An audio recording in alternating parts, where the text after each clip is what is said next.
They say God's timing is perfect. But let's be real. Waiting feels like torture sometimes. Waiting on God be dramatic sometimes. Yes. Hello and welcome to day 12 of 30 days of conversations with myself. Here on Candid with Folashade. I am Folashade Adisa and I am all about lifestyle growth, positivity and personal development. If you're joining me for the first time, welcome to the club. Stick around, trust me, it's fun. And if you're a returnee, my heart beats for you. And you need to understand that when I say that, there is so much that goes into it. I keep having one or two people ask me, what do I mean by my heart beats for you? Maybe I'll make an episode about it. We don't.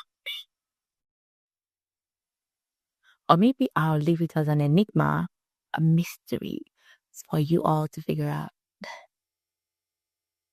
But on to what we have to say for today, waiting on God. It's about time that I talk about something religious on here. Anyone that knows me knows that I love God. I love being a Christian. I love everything about God, Jesus, Christianity, and the Bible. Yes. But that doesn't mean it is easy. And just because I love everything doesn't make it easy. Okay? I'm somebody that I try to stay in tune with the Holy Spirit. What is God telling me this season?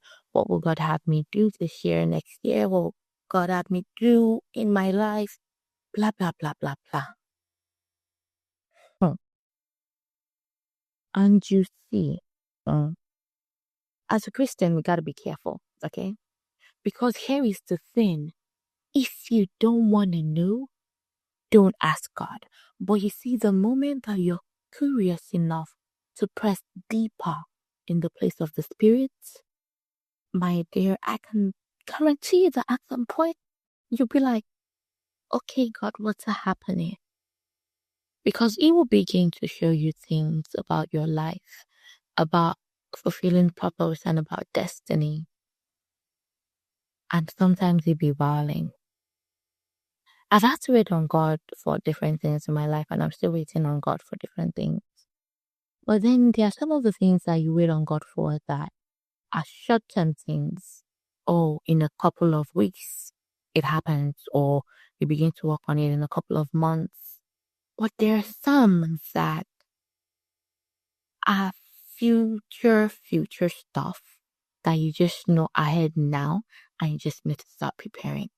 And I have gone through all those phases, and I'm still going through all those phases. I have things right now that I'm believing God for rather in the immediate. I have things that God has shown me that are not even meant to be done this year. And I'm like, okay, there's some that I know that this is like some 5 years, 10 years down the line in this path that I'm told. But I'm like, why can't we just wait like 2 years before we need to start actualizing the plan, and then you drop it on me and I'm like, oh my God, 2 years. I start working. I know I need to know now. I started asking questions and I did have answers, but that's not what today is about. It is about the frustration of patience. You see, when you walk with God, you have to be patient. And those people who said patience is virtue, they know what they're saying, trust me.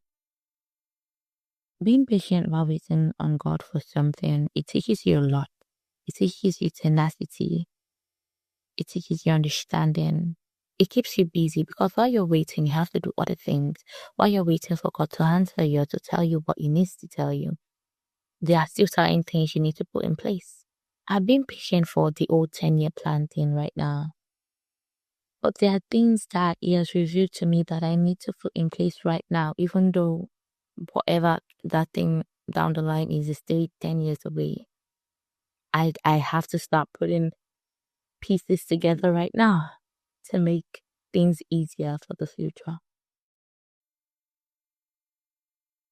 Even for the pressing ones, it's not easy, especially when your problems come knocking at the door and you have to be still, know is God, and be patient.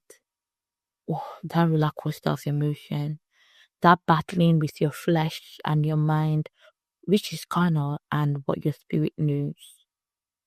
It's not easy. It's probably like the survival of the fittest sometimes.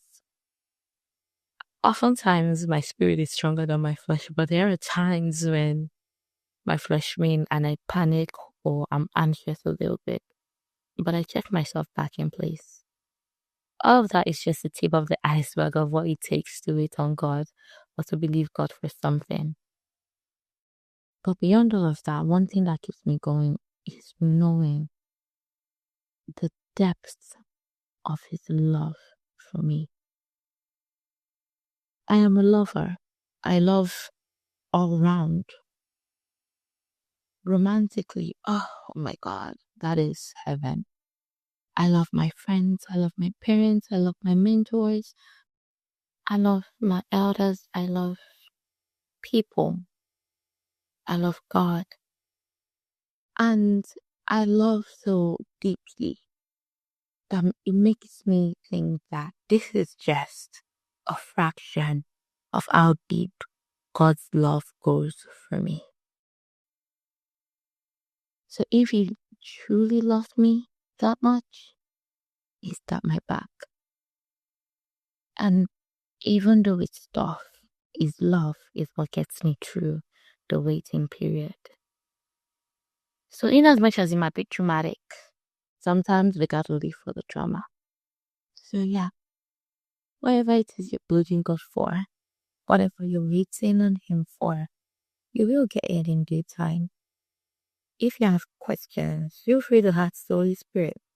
For most of them, if it's something that you need to know, He would definitely give you it. Having answers to your questions also makes it easy to wait.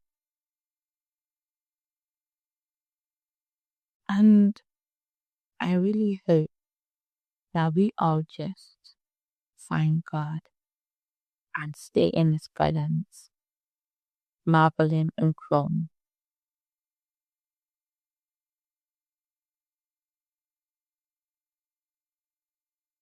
Anyways, with that being said, remember not just to spread love and reach for the sun, but remember